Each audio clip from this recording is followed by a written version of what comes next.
بسم اللہ الرحمن الرحیم۔ السلام علیکم ورحمۃ اللہ وبرکاتہ۔ حضرت عمر فاروق رضی اللہ تعالیٰ عنہ نے کبھی کوئی خواہش نہیں کی۔ ایک دن مچھلی کھانے کو دل چاہا تو اپنے غلام یرکا سے اظہار فرمایا۔ یرکا آپ کا بڑا وفادار غلام تھا۔ ایک دن آپ نے فرمایا، یرکا آج مجھے مچھلی کھانے کو دل کرتا ہے، لیکن مسئلہ یہ ہے کہ 8 میل دور جانا پڑے گا دریا کے پاس مچھلی لینے، اور 8 میل واپس آنا پڑے گا مچھلی لے کے۔ پھر آپ نے فرمایا، رہنے دو، کھاتے ہی نہیں۔ ایک چھوٹی سی خواہش کے لیے اپنے آپ کو اتنی مشقت میں ڈالنا اچھا نہیں لگتا کہ 8 میل جانا اور 8 میل واپس آنا صرف میری مچھلی کے لیے۔ چھوڑو یرکا، اگر قریب سے ملتی تو اور بات تھی۔ غلام کہتا ہے، میں کئی سالوں سے آپ کا خادم تھا، لیکن کبھی آپ نے کوئی خواہش کی ہی نہیں تھی، پر آج جب خواہش کی ہے تو میں نے دل میں خیال کیا کہ حضرت عمر فاروق رضی اللہ عنہ نے پہلی مرتبہ خواہش کی ہے اور میں پوری نہ کروں، ایسا کیسے ہو سکتا ہے؟ غلام کہتے ہیں، حضرت عمر رضی اللہ عنہ ظہر کی نماز پڑھنے گئے تو مجھے معلوم تھا کہ ان کے پاس کچھ مہمان آئے ہوئے ہیں، عصر ان کی وہیں ہو جائے گی۔ غلام کہتا ہے کہ میں نے حضرت عمر رضی اللہ عنہ کے پیچھے نماز پڑھی اور 2 رکعت سنت نماز پڑھ کر میں گھوڑے پر بیٹھا۔ عربی نسل کا گھوڑا تھا، دوڑا کر میں دریا پر پہنچ گیا۔ عربی نسل کے گھوڑے کو 8 میل کیا کہتے۔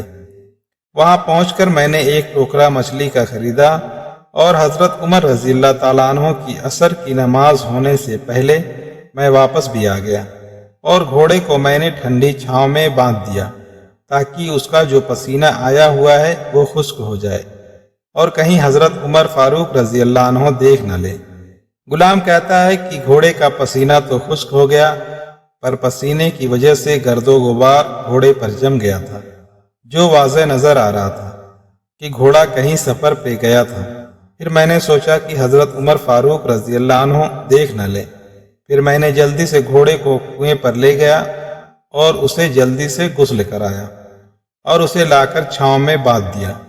جب ہماری خواہشات ہوتی ہیں تو کیا حال ہوتا ہے، لیکن یہ خواہش پوری کر کے ڈر رہے ہیں کیونکہ ضمیر زندہ ہے۔ فرماتے ہیں، جب عصر کی نماز پڑھ کر حضرت عمر فاروق رضی اللہ عنہ آئے، میں نے بھی نماز ان کے پیچھے پڑھی تھی۔ گھر آئے تو میں نے کہا، حضور، اللہ نے آپ کی خواہش پوری کر دی ہے، مچھلی کا بندوبست ہو گیا ہے اور بس تھوڑی دیر میں مچھلی پکا کے پیش کرتا ہوں۔ غلام کہتا ہے کہ میں نے یہ لفظ کہے تو حضرت عمر فاروق رضی اللہ عنہ اٹھے اور گھوڑے کے پاس چلے گئے۔ گھوڑے کی پشت پہ ہاتھ پھیرا، اس کی ٹانگوں پہ ہاتھ پھیرا اور پھر اس کے کانوں کے پاس گئے اور گھوڑے کا پھر ایک کان اٹھایا اور کہنے لگے، یرکا، تو نے سارا گھوڑا تو دھو دیا، لیکن کانوں کے پیچھے سے پسینہ صاف کرنا تجھے یاد ہی نہیں رہا، اور یہاں تو پانی ڈالنا بھول گیا۔ حضرت عمر رضی اللہ عنہ گھٹنوں کے بل زمین پر بیٹھ گئے اور کہنے لگے، او یار یرکا، ادھر آ، تیری وفا میں مجھے کوئی شک نہیں ہے، اور میں کوئی زیادہ نیک آدمی بھی نہیں ہوں، کوئی پرہیزگار بھی نہیں ہوں۔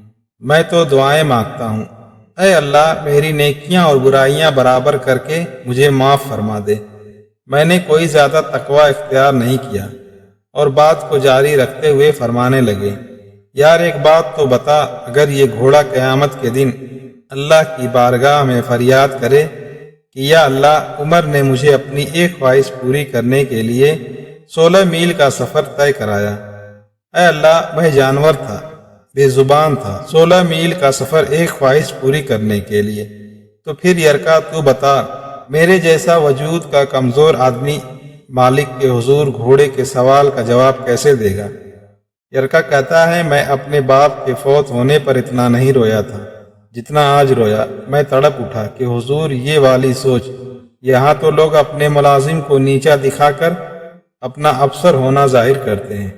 غلام رونے لگا۔ حضرت عمر فاروق رضی اللہ عنہ کہنے لگے، اب اس طرح کر، گھوڑے کو تھوڑا چارہ اضافی ڈال دے، اور یہ جو مچھلی لے کے آئے ہو اسے مدینہ کے غریب گھروں میں تقسیم کر دو، اور انہیں یہ مچھلی دے کر کہنا کہ تیری بخشش کی بھی دعا کریں اور عمر کی معافی کی بھی دعا کریں۔